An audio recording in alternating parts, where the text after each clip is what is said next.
গুনাহগার হিন্দু হোক, বৌদ্ধ হোক, খ্রিস্টান হোক, মুসলমান গুনাহগার হোক, পৃথিবীর মানুষ যদি চায়, মানুষ যদি চায় তার গুনাহকে নেকিতে পরিবর্তন করবে, ও যেই ধর্মেরই হোক না কেন, যেই দ্বীনেরই হোক না কেন, সেম প্রসেস শিখাই দেব, জানাই দেব যে হিন্দু লোকটা যদি তার শিরকের গুনাহকে নেকিতে পরিবর্তন করতে চায়, ওই যে লোকটা যে আল্লাহর সাথে শিরক করে নিজেকে মুসলমান বলে, মাজারে গিয়ে সিজদা দেয়, ওই যে লোকটা নিজেকে মুসলিম বলে, আল্লাহ ব্যতীত অন্য কারোর জন্য জবাহ করে, এই লোকগুলো তাদের গুনাহগুলোকে কিভাবে নেকিতে পরিবর্তন করবে শিখাই দেব।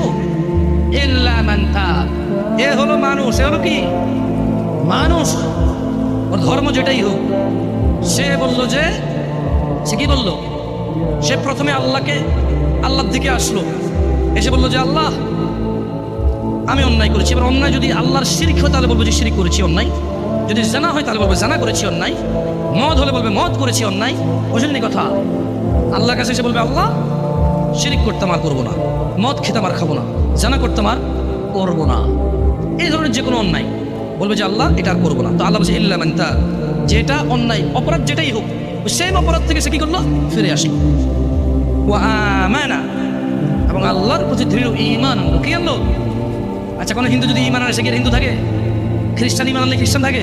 দেখছেন এই অফারটা কিন্তু বিশাল অফার। সুবহানাল্লাহ, আল্লাহর উদারতাই এমন। সুবহানাল্লাহ, আল্লাহুম্মা ইন্না নাসআলুকা জান্নাহ ইয়া আল্লাহ।